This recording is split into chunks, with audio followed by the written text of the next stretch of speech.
Welcome to week 3 of Old Testament Survey 2. Up there, I've posted a review of last week. And I'm hoping this week, as I go through your guided readings, if any issues come up, to post another video in the announcements to address any issues that might come up there. So be looking for that. For this week, I don't have much. Just want to do a couple of housekeeping things. We will be looking at Leviticus and Numbers this week, so 2 books. These are books that are often overlooked and often skipped. I had one of my colleagues, Dr. Blake Hearson here, likes to call Leviticus the place where read through the Bible in a year plans go to die.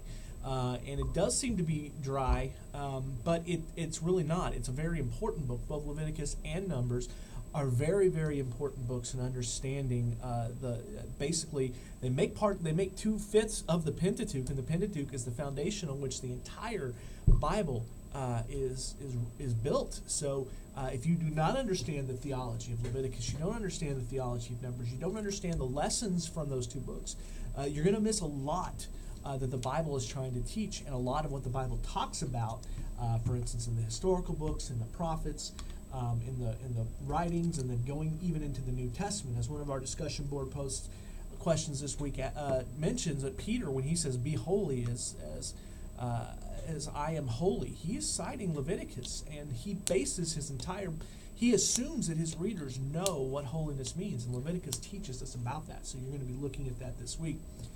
You will be writing also a paper that is discussing the importance of Leviticus and Numbers, and I would encourage you to move beyond just it's the inspired Word of God, and yes, that's very important, and I mean that is the basis of why we want to read it, but assuming that it's inspired Word of God, the point of the essay is to get you to demonstrate that you understand why it's important as far as what it's teaching and why what it's teaching is important. So that's what I'm going to be looking for there. I will be grading your discussion boards and your guided readings this week, and also be getting those papers back to you as soon as I can. It's going to be a longer process because I want to go through them thoroughly, and I want to make sure that I give you solid feedback on that. So I'll be looking for that and continue to work hard. I addressed the discussion boards last week, and so I'm not going to repeat that too much here, just to say make sure you're following those discussion board expectations and that you are participating actively in there. One thing I do want to say, I'm going to be posting an announcement to it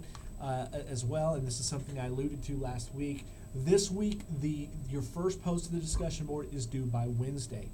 By having it due by Thursday, I can't give any feedback or move the discussion along until Friday, and then all of a sudden we're on the weekend. So I want to give us another day to actually move into the depth of the discussion beyond just those first posts. So your first post is due by Wednesday midnight Central Standard Time. So make sure you're getting those posts in, and as always, make sure you're interacting with one another. As always, if you have any questions at all, please don't hesitate to ask, either by email or by phone.